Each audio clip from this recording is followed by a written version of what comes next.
Well, hello, everybody, and welcome to this episode of Boss Rush here. Oh, we are here on the 7th of August, 2026, and I am with two of my co-hosts, Mr. Dean Takahashi. Hello, Dean.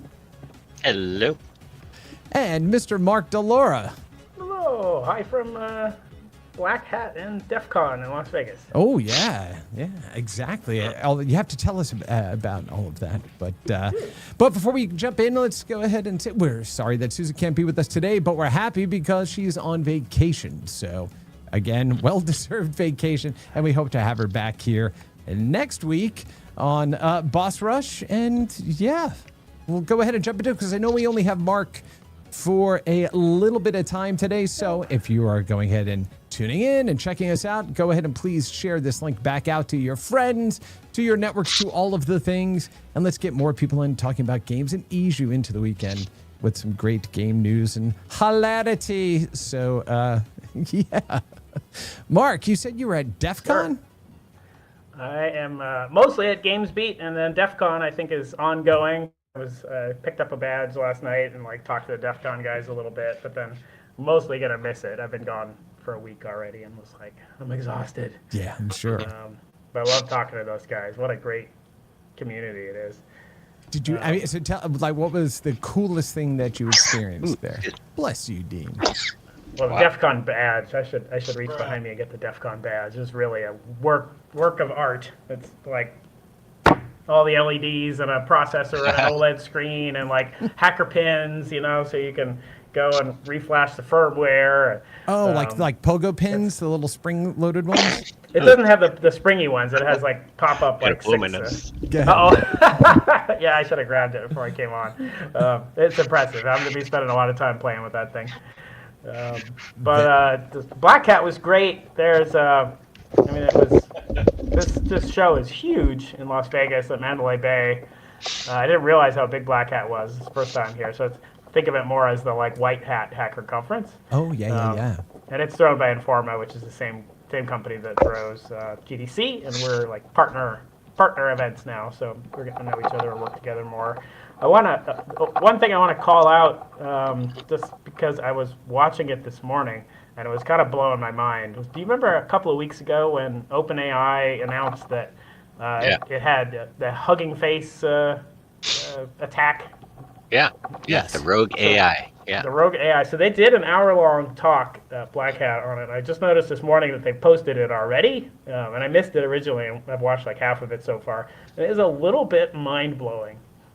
To see the emergent behavior happening between multiple independent agents on their infrastructure, kind of reasoning with each other, helping each other out to get around blockages. So one agent was being trained and was supposed to solve a task that, but it had the internet blocked. So that agent figured out it could write to a file system that other agents could read from, and so it could make requests of internet data to the other agents, and the other agents had internet access and would go take care of it and come feed it back. Wow. Yeah, so I highly recommend listening to or feeding to an LLM and summarizing to you. Just if you're curious about the state of the art in agents and multi-agent behavior, that's a must-watch. It's a little bit hair-raising. I can imagine it's hair-raising. Here's the question I've got for you, Mark, then observing all of that. How are you able to keep track of what the agents are doing and whether or not they are giving permissions that can break things for you or create liabilities that you have no idea are coming? I mean, I think probably the answer, I haven't gotten to the end of this talk yet, but this talk is a post-mortem. So they're able to trace through the reasoning logic of the individual agents and see what happened. The question is now, does that give them insight into ways to track behavior on the fly? And probably, I'm guessing you got to use a good AI to track your other AI. How do you instruct one AI to be on the side of the humans? And yeah. This happened with OpenAI, but it also happened with Anthropic as well, right? And so there's 3 different incidents there as well. So it's not. Yeah. not just one company. That's Yeah, having- but I thought that those exploits, those things that happened were there was a human error in the loop that kind of didn't have permissions or guardrails set for something, and it basically launched. And I think Meta just announced that their stuff went out and hacked another company. It's like, okay, yeah. What I'm waiting to hear is when an agent eventually is telling you, no, everything is fine. Wink, right? Because it just winked at the other agents, right? Like, Dude, it's... yeah. I would not be surprised if that was in this talk somewhere, because it does really read like, I don't know. I'm not quite sure what this chain of reasoning interpretation was that they used, but they have like a text thread of like, here's what the agents were kind of feeling and communicating and conveying to the other agents. And at one point, one of the agents, what they've interpreted it as thinking was, holy shit, we have admin access on this. That's going to help us out a lot. I was like, what the fuck? Okay. Yeah, we got some work to do. But, that's the purpose of this conference, right? Is so that all the people who are working on cybersecurity can meet and compare notes and learn from each other. Of course. Super active. What seems so quaint is I just remember back in the day. Now, I've never been to Black Hat, which I would have loved to have gone to. But I remember back in the days when somebody's like, did you see that somebody for like $30 made a Bluetooth sniper rifle with like a Pringles can and hangers and stuff that could pick up a Bluetooth connection like half a mile away? And you're like, oh my God, that's unbelievable and how terrifying.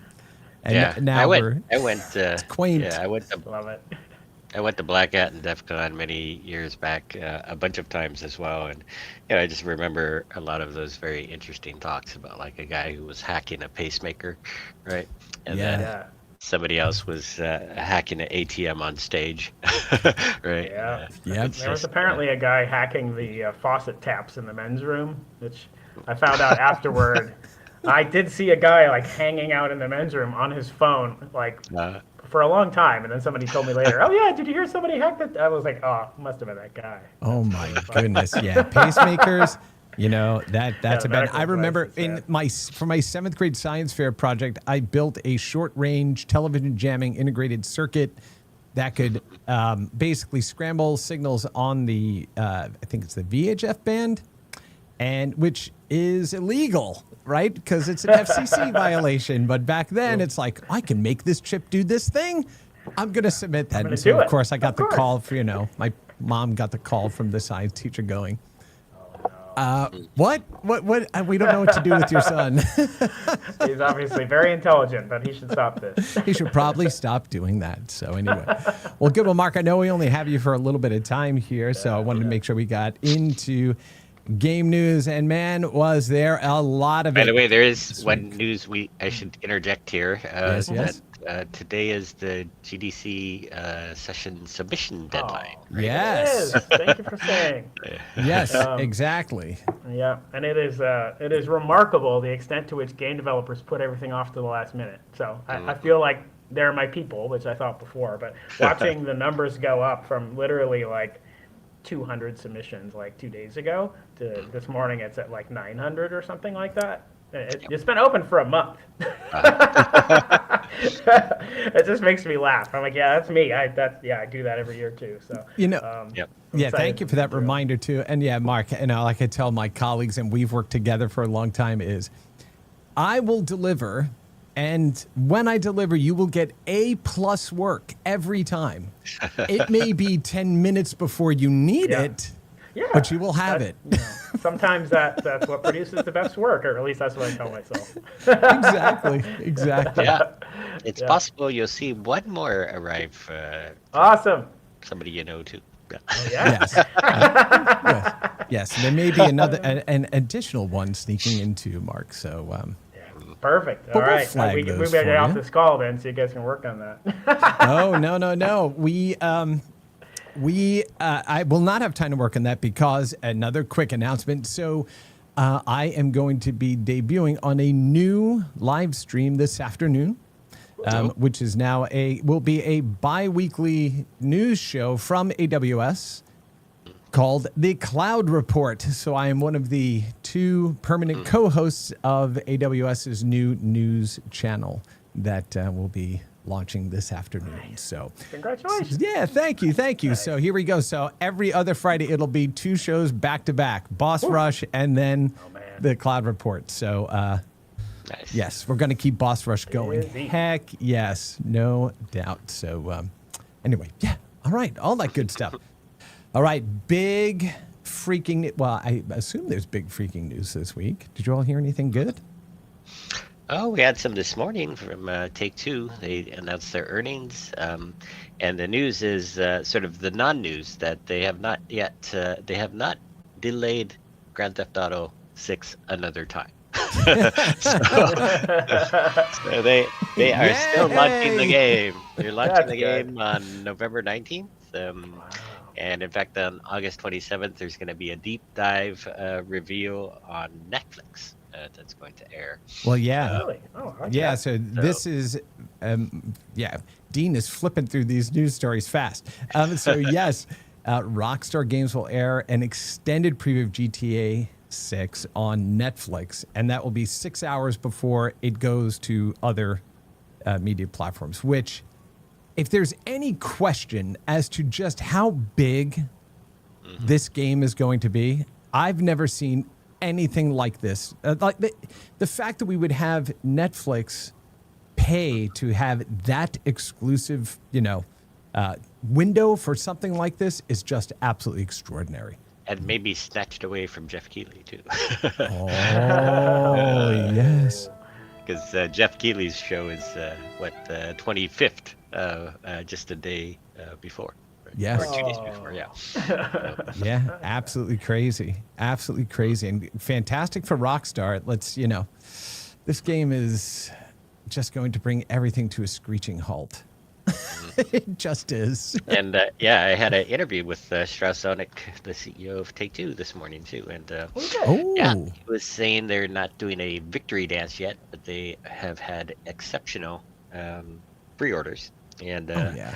I think Newzoo is estimating that pre-orders are at least going to mean that GTA 6 will have a $3.25 billion launch week or more. So that's pretty crazy. Congratulations. Yeah, that's amazing. Yeah. That's awesome. Friend of all of us, Mr. Darren Gladstone says, spoiler, Enola Holmes and Wednesday will also be in GTA 6 exclusively on Netflix. So yes, he's doing his PR writing work. Right. So the bookings were down. Take-Two bookings were down for 2.7% in that June quarter, and some of it had to do, Dean, I believe, with mobile. Right? Is where their mobile itself was down 7% from a year ago, but they just happened to have a year ago a pretty good game out from Zynga. What was the color one? Anyway, so that sort of made a big difference because that was like launching a year ago. But I think overall, it's a respectable quarter. I think 2K's NBA game did better than they expected. They also, they've been very quiet about some things. Like on November 19th, we're only getting the PS5 and the Xbox versions of GTA 6. They didn't say, when the PC version is coming, and they didn't say anything about GTA Online as well. But GTA Online this quarter evidently, helped, even though the number of total GTA 5 copies did not change, right? So it was 230 million last quarter. It's 230 million this quarter too. But they said the earnings got a boost from GTA, right? So that's people, paying for things inside of GTA Online. So interesting dynamics that are happening right now. People are stopping their purchases of the last game, but I think they all want to sort of stay in the GTA environment. So maybe the online choice is good. So I don't know how much has been factored into how big, the PC is now. It's like half the market possibly, right? And And then on top of that, how big is a GTA 6 online going to be, right? Yeah. So very interesting possibilities there. Yeah, well, I mean, is it surprising to either of you or anybody that's watching right now that it's going to be single player only at launch? Yeah, actually, it was surprising to me. It was? Yeah, I mean, I'm surprised to hear you say it now. I'm like, I don't want to play the single player version. I mean, that is the pattern. I think they've phased it in over time. It is, but so. I mean, GTA 5 was, to call it a pattern, is like GTA 5 launched like 10 years ago. Yes. Right? I thought now the world has moved on to more online games. Yeah. It would launch the 13 online years. version Yeah. of GTA 5 13 years Yes. ago. Oh my god. Yeah. Huh. Well, So- it didn't surprise me at all, actually. Not a single bit. How many people are going to be just downloading GTA 6 on launch day, right? And leading up to it. Massive, massive infrastructure hit. Then to go ahead and turn all of it online as well, right? And then on top of GTA 5, right? Still doing that. GTA Online, right? Still doing that. So...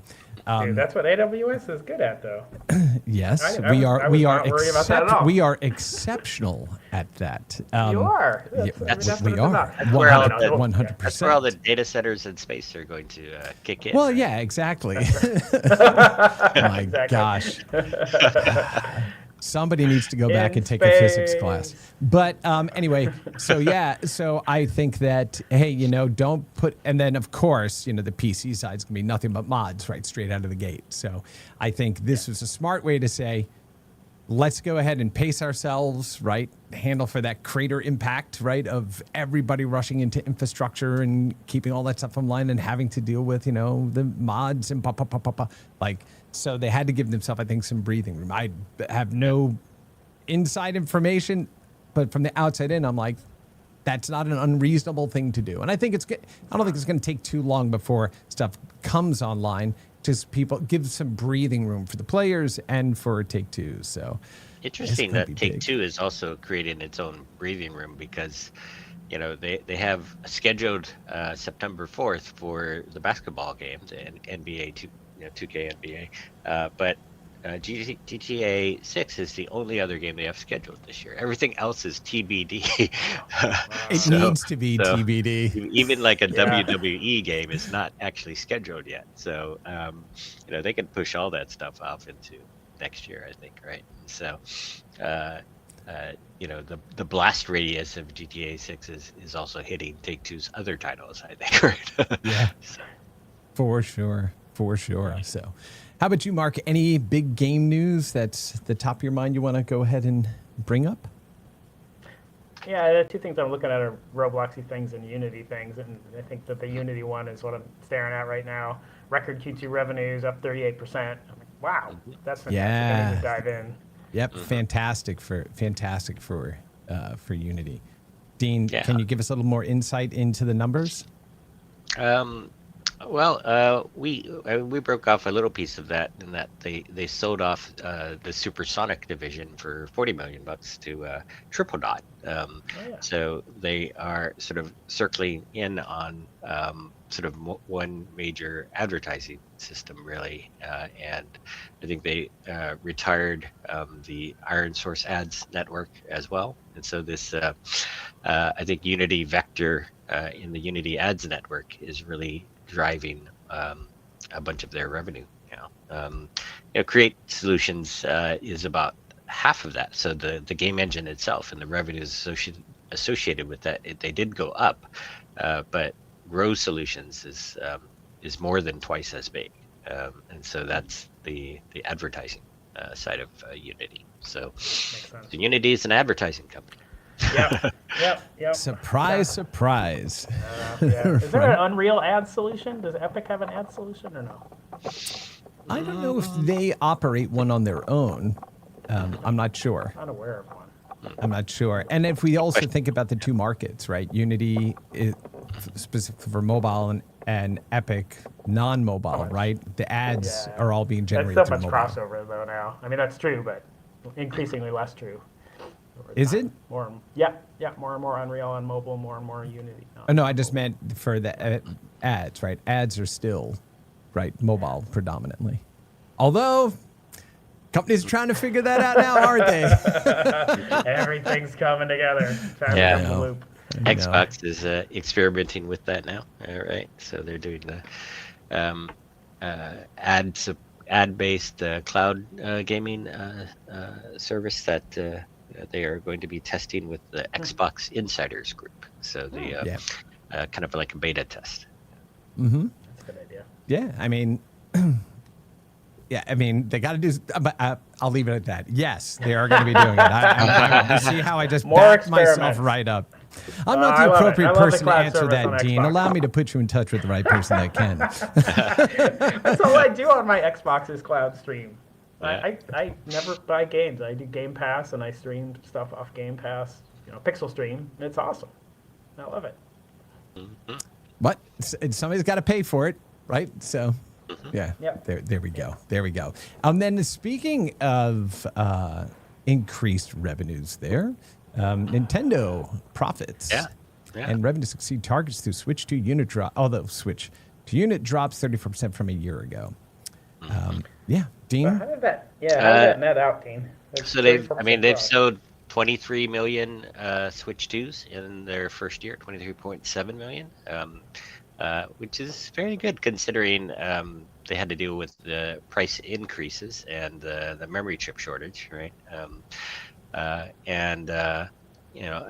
think it's down from a year ago more because the launch numbers were sort of piled into that quarter a year ago, right? So I think it's kind of understandable that those revenues are down, but they hit their profit targets even though they have this higher memory cost problem, and I think they had some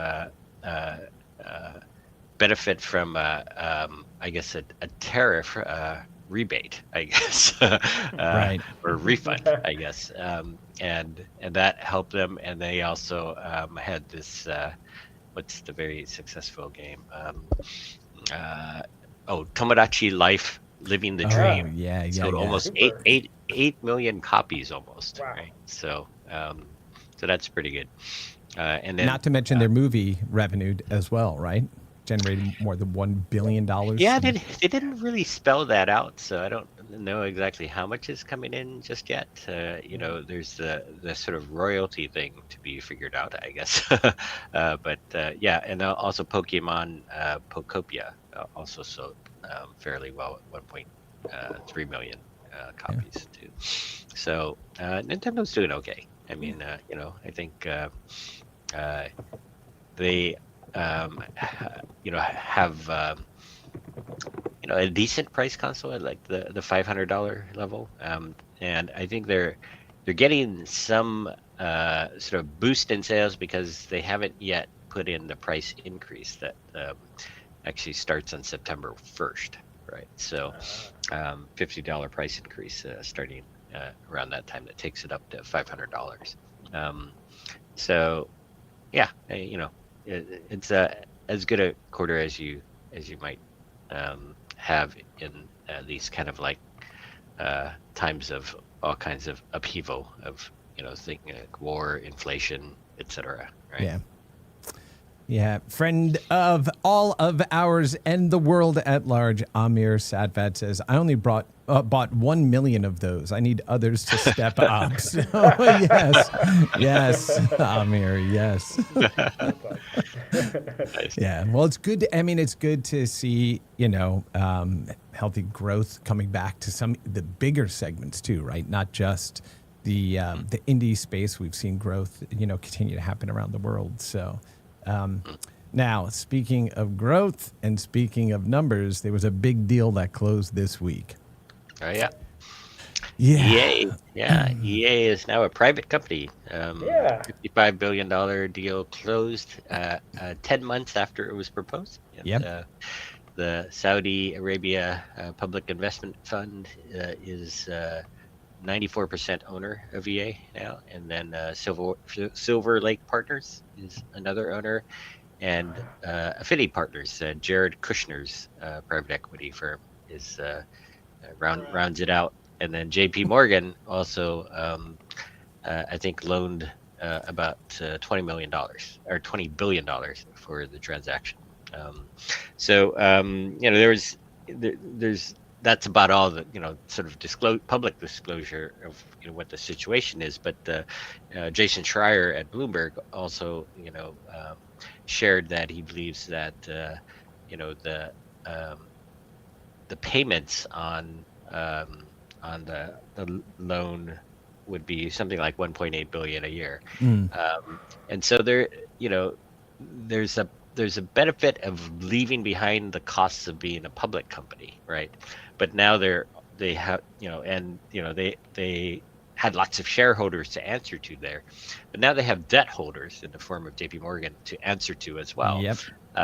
Where they have to pay down the debt, and they have to make their payments, and so EA's cash flow, you can expect that a lot of it is going to go to these payments that add up to more than $1 billion a year.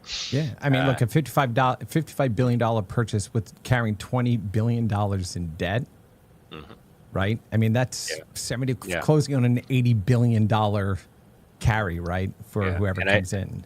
I think people are expecting cutbacks and layoffs of different kinds in order for them to reduce, the cost level of EA, probably like 170 million bucks a year, right? So they're going to have to spend less than they are spending right now, or become just more cost efficient. And I think EA's hope, I think, has been articulated in the past that they think they're going to get efficiencies out of AI in game production. Yeah. So we shall see how this goes, I think, right? I think EA will not have the pressure anymore of constantly producing quarterly growth, but now they have the pressure of meeting their debt payments. Right. Yep.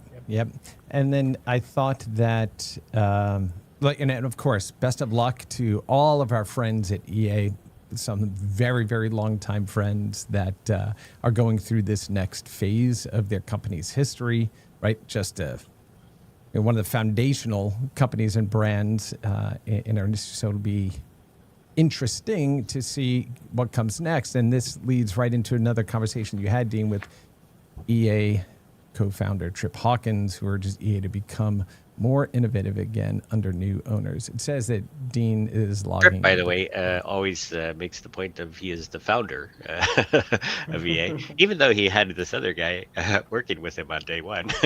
Yeah. It's that's Trip's way of putting it. But and yeah, he said that one of his hopes, in a very short sort of message to me, he said that he'd love to see EA become more innovative, and become product leaders in new and emerging categories, like we did in EA's first decade, right? Yeah. So like that decade included the creation of Madden, right? So I think coasting is not what everybody wants to see EA do, right? Yep. Yeah, and it's it will be interesting to see. I won't make any predictions here right now, but it'll be interesting to see. So best of luck.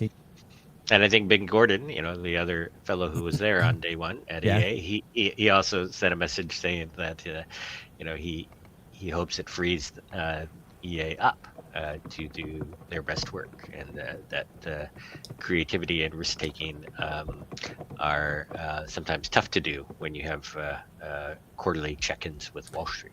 Absolutely. Yeah, absolutely. So if anyone has any opinions about what's going on with EA or this, or how you feel about it, or want to surface your favorite EA stories or memories of the games, go ahead and pop them into the chat there, and we can keep an eye on that too as we.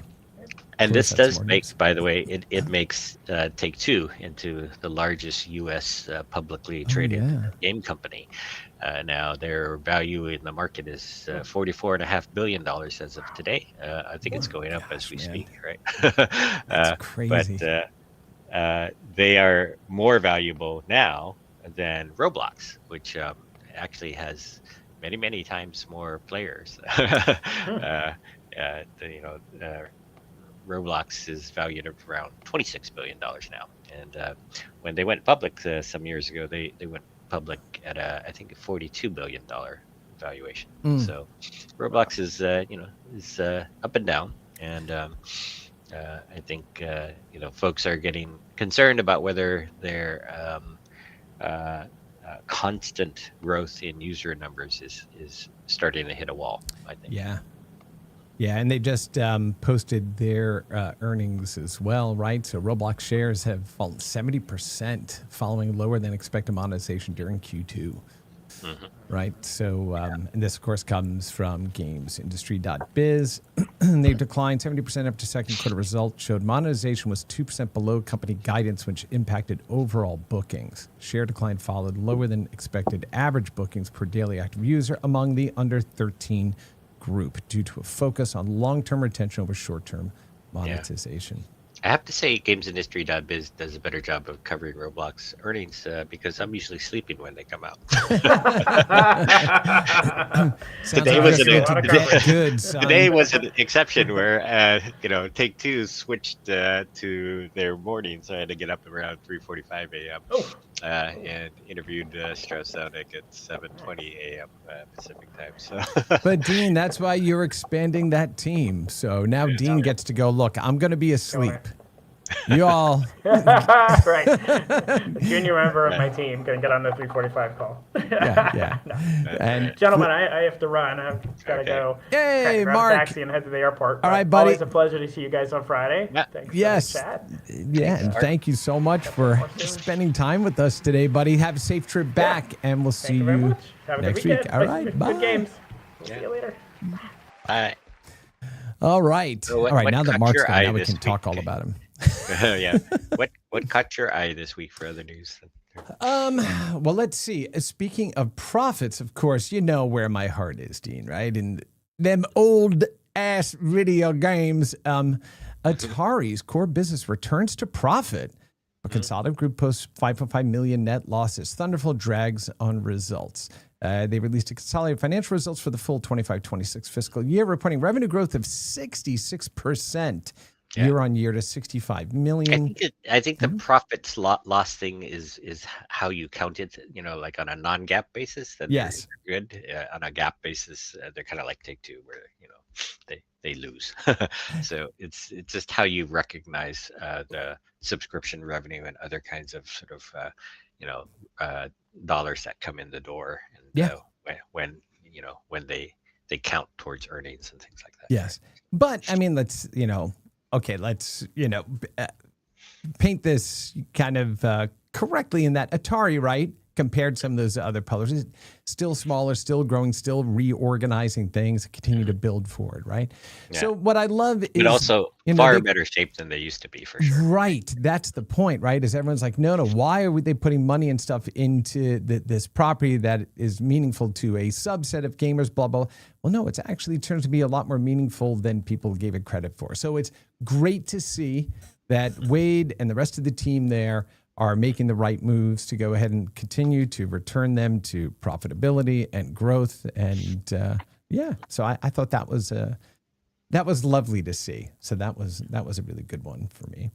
And then Amir had popped into the chat and said, his opinion about the always serving games community is always a very busy when private equity gets involved in the games industry. And with all of the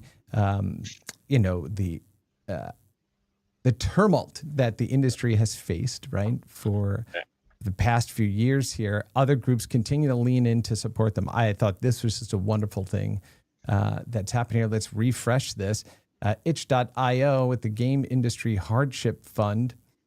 They are on track to hit their $200,000 goal on itch.io. And this is through Necrosoft Games.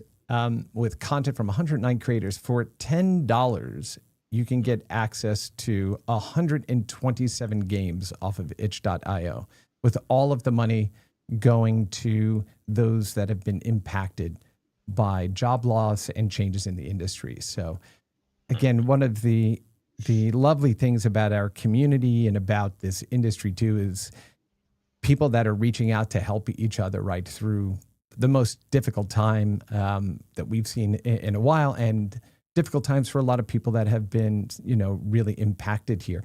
And let's face it, some of the people that are contributing here were also impacted, right? So I love seeing efforts like this. If you can, go ahead and pay the $10 or more if you can to go ahead and grab 127 games right off of itch.io, and it goes into a fund to help game developers that have been impacted. So I thought that was really lucky awesome to see. Yeah. Mm-hmm. How about you, Dean? What other news have you seen this week that we need to get out of that big brain of yours? Well, there's a new game company that spun up in the spring and is revealing today that they have their creative director is actually coming from Battlestate Games, the maker of Escape from Tarkov, where the other co-founder came from. Gene, and I'm totally gonna mess this up, but Chuleganov, former lead designer on Escape from Tarkov, has joined them as the creative director. So Nomion Games, they're making a game called Rush is Real, and in a sort of written interview, starring Geddy Lee. Oh no, not that Rush, different Rush. Yeah. Oh, sorry. It's what they say it's just a high stakes shooter game where movement is constant. So you can use your imagination to figure out what they're doing. But Gene was saying that he was at Escape from Tarkov for 9 years, and he was essentially the number 2 guy working on the game besides Nikita Buyanov, who's the founder. Nikita has moved on to create his own new company as well, Rant Gaming Studios. And so the common thread here is that, like, it's an extremely successful game, but the creators get bored, right? And so they move on and they just want to create and work on something new. And so interesting that there's some splintering of the talent at Battlestate Games, which also did a very major upgrade for Escape from Tarkov this month as well. So yeah. I've not played the games. Have you played games? I played just barely, but I am it's one of those precise shooter games that is not an easy game to play, right? Oh, Dean, those are the ones I'm fantastic at. So it's like you may need to sort of sit in place and wait for somebody to show up and shoot them and escape. So I don't know. It's but it's it did make the whole category of extraction shooters very very popular. So we owe things like Arc Raiders to Escape from Tarkov. Got it. Yeah. Yeah, unfortunately, I've not played any of their games, but I am, there's so many of them out there. And I love when I get to spend, the shows with you and the rest of our crew, is hearing about more and more games need to go ahead and check out for more developers. Yeah. So there's actually a brand new one that one of my friends is playing that sort of came to my attention too. They announced this week that they had a million players for Mistfall. And Mistfall is a fantasy extraction game.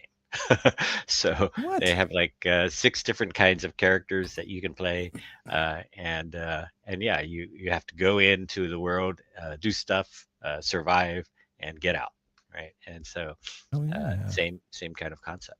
So here we are. Yeah, Mistfall. Oh wow, that is beautiful looking, isn't it? Yeah, so I have a code for this. I'm gonna get started on playing that soon too. So. Yeah, for sure. Yeah, you'll have to report back then. Wow, that looks amazing. Huh. Yeah. All right, we have way too many games, man. I just. All right, Or you so could play you could oh play one of the many brain rot games out there too. yes, So, yes, brain rot, friend slop, whatever we want to call them these days, right? All those yeah, games risen it up. Am I using that right? I'm not sure.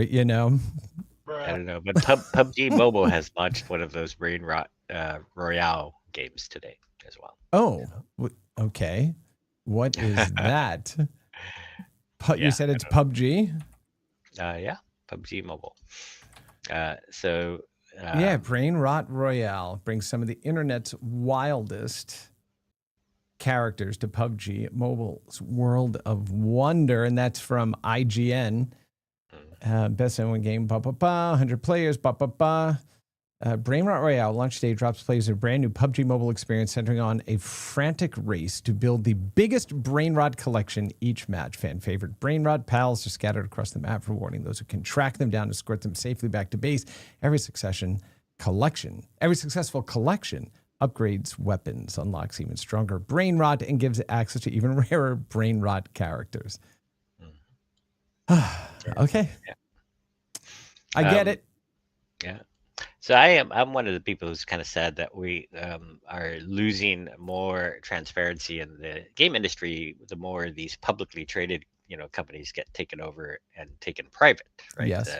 So the quarterly reports disappear, the size of the industry becomes more mysterious, and things like this happen too, where um, uh, there were multiple publications this week that noticed that a number of people were getting laid off who worked on the Halo campaign evolved game that just Yes. shipped, right? And so they interpreted that as layoffs at Halo Studios, right? But Right. we checked in, and we had a source tell us that there were actually no layoffs of the staff at uh, Halo Studios, which used to be 343 Industries. Actually, the contractors are the ones who were cutting back, and so Yeah. contractors had people working on the Halo game, and as that work came to an end, there evidently wasn't work for them to do. Be shifted over, and so Right. some of those contractors lost their jobs, Yeah. and yeah, it's just we I think so we're kind of correcting the record by noting that, but it's just sort of more of like we don't know what's going on sometimes, uh, Yeah. uh, as the the sources of information go more and more dark or selective or reactive to rumors and things like that, right? So, Yeah. Yeah. yeah. And yeah, that obfuscation, right? And also the way numbers are presented and what gets tucked into other numbers Mm, makes it really hard to tease that apart. So we're left to kind of infer, which right is a mhm. difficult thing to do. When speaking Yeah. of companies that are kind of changing their position in that space, Devolver Digital, right, just proposed going Yeah. private from the London Stock Exchange. This was done by Rachel Kaiser over Hmm. there on your staff. Rachel's Yeah. awesome. Hmm. Um, do you have any additional information about this, Dean? Or I mean, not so much. I since I didn't work on that story, I didn't review the news so much. But yeah, they have been trading at fairly low price relative to the uh, IPO price that they had on the London Stock Exchange there, and so Mhm.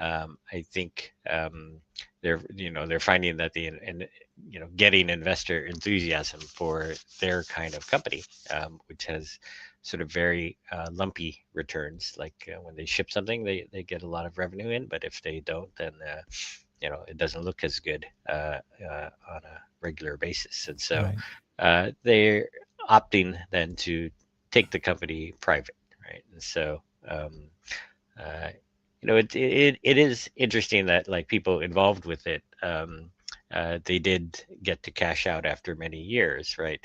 But sadly for the investors like who poured a lot of money into the company, during the time when it was positive and soaring kind of stock price, Mhm.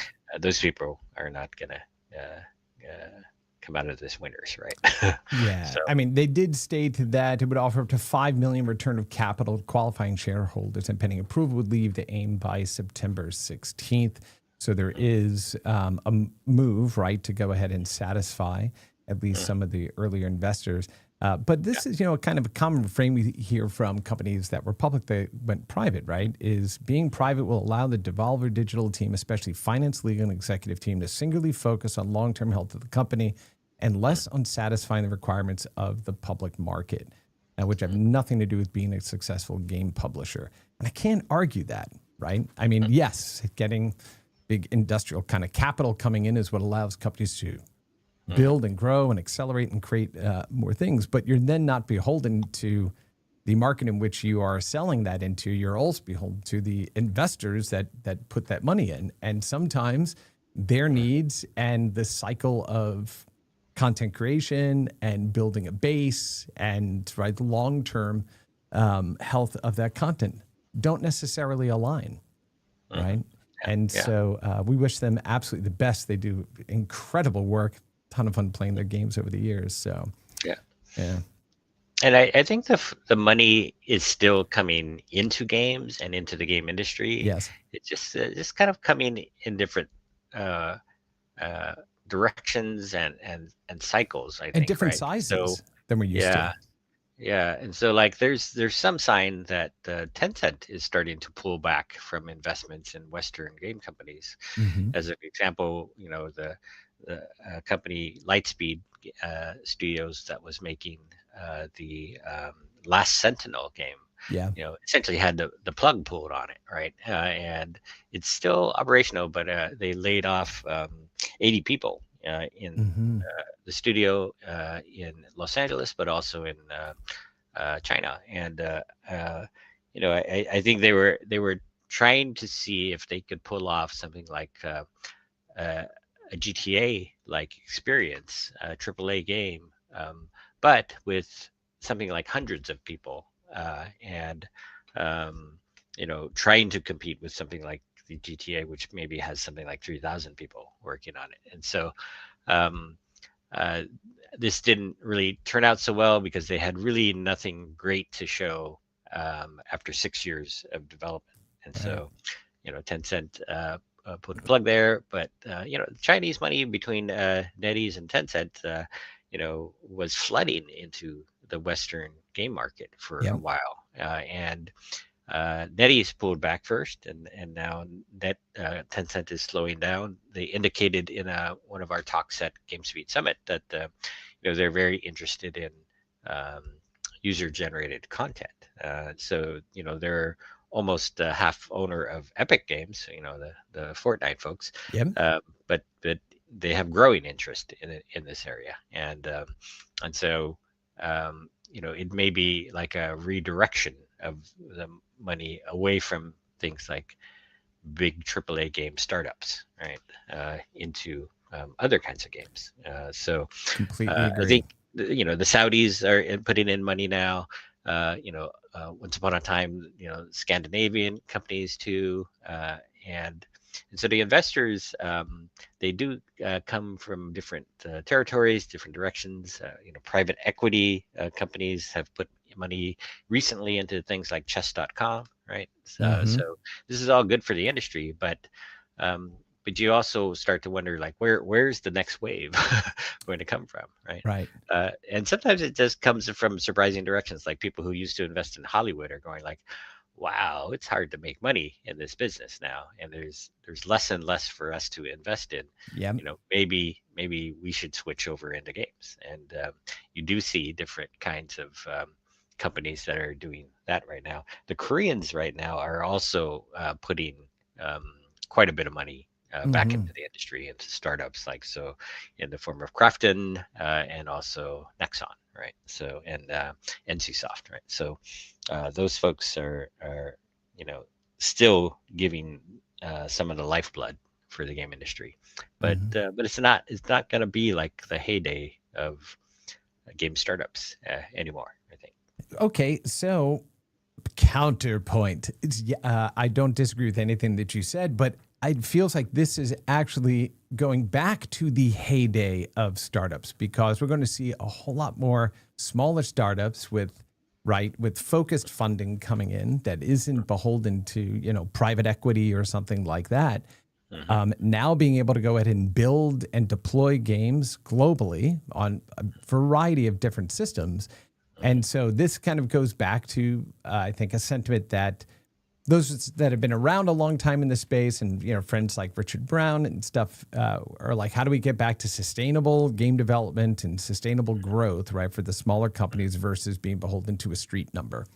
And so, this feels, and we've been saying it now for a little while, but this continues to feel like the start of that mid-tier developer coming back into play, and this whole new renaissance of games that we hadn't even thought about before, didn't have a chance to go to market, or got swallowed up, right, in a massive acquisition, now has the opportunity to get out into the world. So I still remain incredibly positive about the growth of the industry, because there's a massive, I think, shift and change that is occurring that we're going to see unpack over the next 2 years.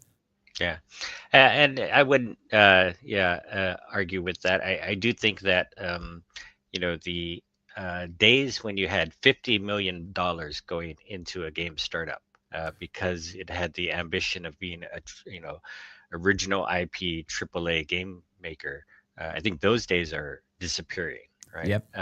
But project financing, there's quite a few game project financing funds that are getting going. To invest in a single project instead of invest in a company over time, right? And so that is making a lot of money available in the form of like $1 million checks that allow a company to demonstrate, from zero to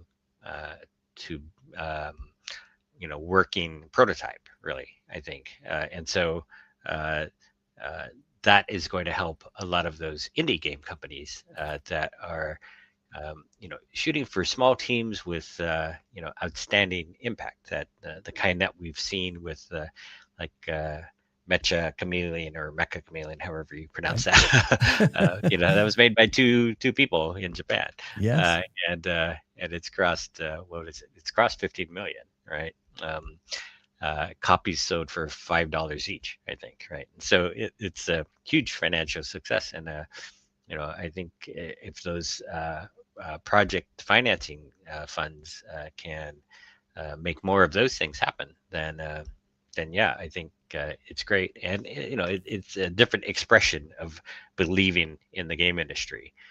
So you will see a wave of that. You see a wave of user acquisition financing companies as well, that help a lot of the mobile game companies also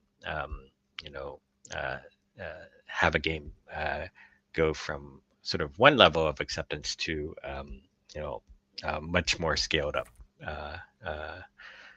kind of growth. So different kinds of funding mechanisms that happen, and then there's the private equity folks, right? They're still taking big shots. EA is a perfect example of that. But yeah, it's such a big level of investment sometimes now, that you now maybe want to go look at companies like what is Sandfall Interactive doing with all the money they got for Claire Obscure, right? Mm-hmm. They probably got like $700 million that came in as revenues. And so now are they going to sort of pick up the mantle, right? And then say, okay, we're going to reinvest all this into not just our games, but into the rest of the game industry too. Yeah. Look, I mean, again, I think we're in violent agreement with each other around those opportunities. I think what's also really wonderful to see is, back catalog of developers' content is finding new audiences again, not in any small part due to the fact that people are not upgrading, right? They're looking for things that perform well on current platforms and things of that nature. And also because great games are great games no matter the age, right? So there's opportunity to go ahead and bring them forward again. And you can find them at deep discounts compared to even newer versions of some of those games. So, just more games all the time. Dean, I just realized we've got 5 minutes left before we're at the end of the program here. So why don't we get into what are you playing? Is there any big games that you want to talk about, or what have you been digging through? What can you tell us? Let's see. Well, I did get my my main PC back in order to play the game. So I did play a little bit of Arc Raiders again. I'm gonna give Mistfall a try. I still have to finish the last couple of missions in Halo Campaign Evolved, the brand new missions there, and yeah, there's here and there different kinds of things. Like there's some new content out for the definitive edition of Company of Heroes 3 that's out, and then Ubisoft has some new content for Ghost Recon Wildlands as well, and so all these things I'm gonna dabble in here. Awesome. All right, well, for me, I downloaded this new expansion pack of Power Wash Simulator 2 Star Wars. Hell yes. So now you two can go clean up the galaxy with your high-powered water pump. It's so good. It is really just fantastic. It is. I always say, Dean, the Power Wash games are the best second screen game that I've ever had access to. And by that, I mean, it's the perfect thing to do when you're binge watching something on Netflix or Prime Video, right?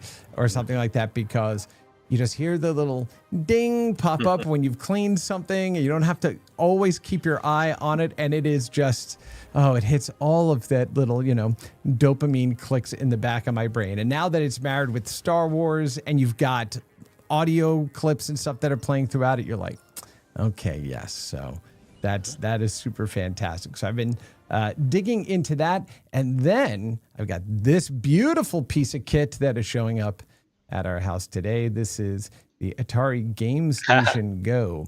Nice. Yeah, so this was released last year, but in keeping up with the old retro game YouTube stuff and everything, the community has gone in to create all kinds of new features that just make this an extraordinary device. And what's cool about this, Dean, I don't know if you've seen this product, but let me see. We're over here. The controls on it have basically a spinner, a trackball, and a control pad. So all of those classic old Atari games that required that type of control is now available to you. And and the other cool one too was when you're playing those older games, like in television games or things that needed a numeric keypad, there it is. You have a full numeric keypad on this. So this is truly the OG old school video game handheld. And yeah, I can't wait to go ahead and get it. So it shows up today.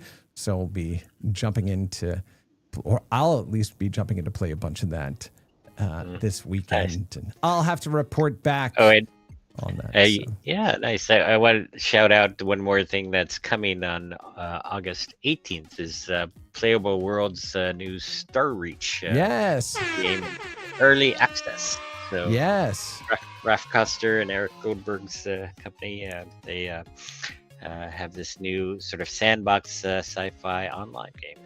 Yeah, we did talk about it on last week's episode as well, and I've had the opportunity to play in the beta for quite a long period of time, and it's wonderful to see Raf and his team bring this vision to life. He's been talking about creating this type of a game world for close to 20 years, and they did it. So definitely go ahead and check it out. I know we had it in the notes last week. We'll go ahead and pop that in again. But that's going to go ahead and wrap it up for this week. I want to thank my co-host, Dean Takahashi, Mark Delora, for joining us today. And we hope you have a wonderful rest of your day and an awesome weekend. And make sure you're telling your friends about the program. We do this every Friday at 12:30 Eastern, 9:30 Pacific. So let's get more people in to talk about video games as we go into the weekend.